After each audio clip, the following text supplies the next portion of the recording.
So we've always seen the media as critical partners in the work that we do.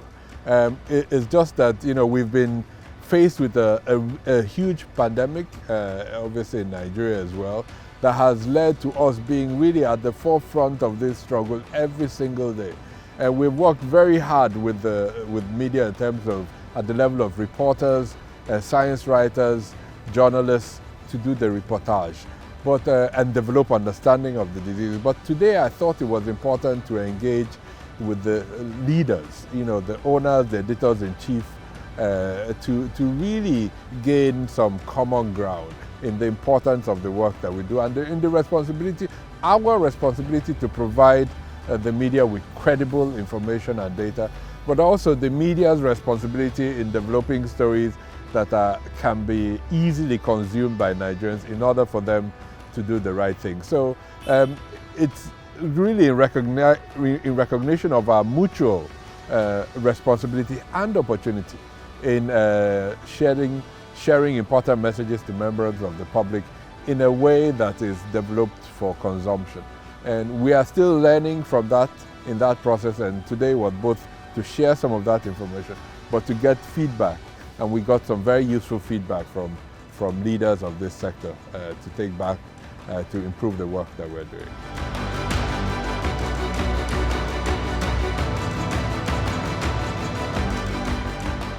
We have been quietly working in the background around prevention, detection and response to all infectious diseases for a few number of years now. The Covid19 outbreak and the response to it has obviously brought us into the limelight because of the work that we've done on behalf of Nigerians in collaboration with many other stakeholders through the leadership of the Presidential Task Force. But we would very much like to go back to our quiet corners where we've been working on these diseases. The science around infectious diseases is complex. It requires a lot of expertise, technical expertise around virology, epidemiology, laboratory medicine, something that we've focused over the last few years, building the capacity within Nigeria to do so. It's not a sprint, it's a marathon. Nigeria, because of our very high population density, our climatic conditions, our socioeconomic realities, is really an ideal place for infections to spread. So this is not a fight that will go away in a few months or years. We know the viruses and bacteria and parasites are around, and we have to consistently develop and sustain the capacity to fight against them. And that's the work we do at NCDC.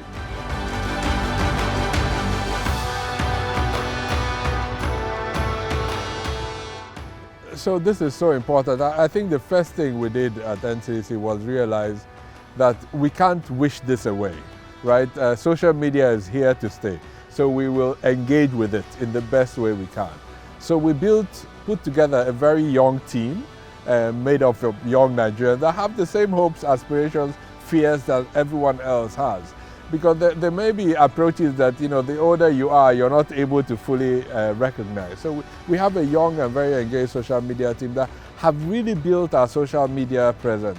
We have well over 1 million followers on Twitter, and we take that very seriously.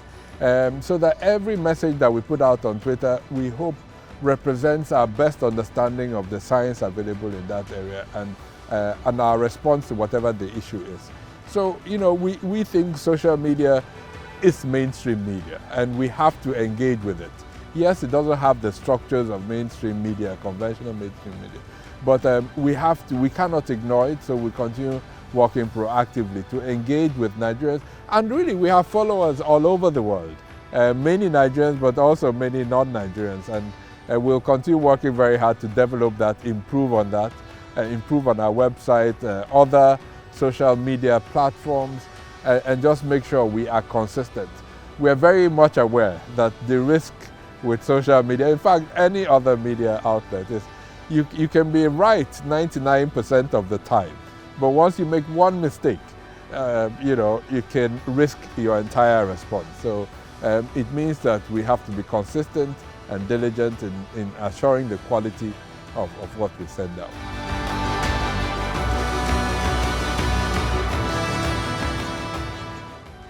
one thing I can assure Nigerians on is our work will never be political.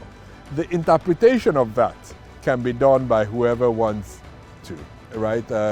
But the actual data that we release every day, I would rather resign from NCDC than let our data not represent our best knowledge of the truth.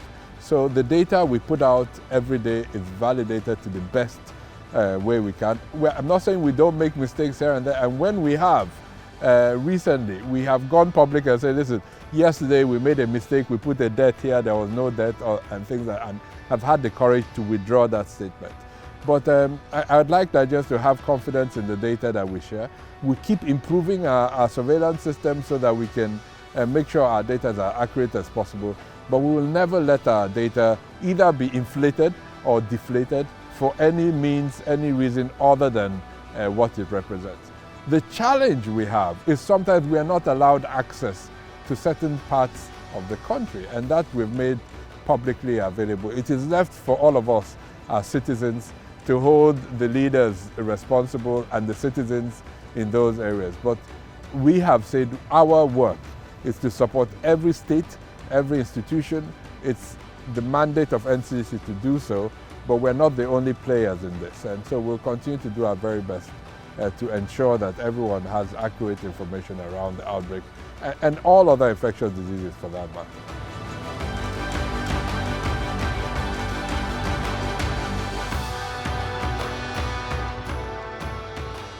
We're a big country, right? Getting the message out to every single Nigerian is hard. We have learned that. You know, you might be succeeding in one part of the country, suddenly you hear that in another part there's a crisis, you have to run there. So to maintain consistent messaging, respond to fake news has been hard. But we've recognized that and we'll continue to work with everyone concerned. And also saying it's a collective responsibility. We led a social media, in fact a media campaign called Take Responsibility, really trying to push this message to everyone and not just wait for NCDC to do, but to encourage everyone that is empowered to do something, to do the bit that they can, and while we continue working around the work that we're able to do ourselves.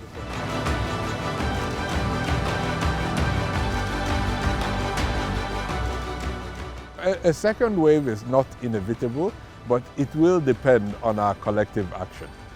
We've been through one of the toughest years ever. You know, we've instituted measures restricting the things that define us as Nigerians. So when we say that we shouldn't commune, gather, celebrate together, pray together, it's very hard because this is really our way of life. But we have endured this for 10 months. My plea to Nigerians is please, let's do this for a few more months. Now we have some hope on the horizons. We will get over this, but please walk with us. Nobody wants to even contemplate advising Mr. President on a lockdown of this country. Nobody. In any part of government that I might have engaged with, we want to sustain our airports being open. We want to sustain the reopening of schools. We have just completed the first stream of reopening of NYSC camps. So this is the trajectory we want to go. But to do that, we need a collective grit around the work that we've done and the commitment to continue to do this for the next few months. I think on the pandemic, to encourage Nigerians to keep at it. It's been tough. No doubt about that. And sometimes you can get tired, right? Every time I feel worn down, I think about the response of this virus. The virus itself is not getting tired, right? It's waiting for us to drop our guards. And so really encouraging all of us to keep our guards up. We have some light at the end of the tunnel, and we work very hard to make sure we have vaccines available for Nigerians as quickly as possible. But until we get to that point, please work with us to sustain the gains that we've made.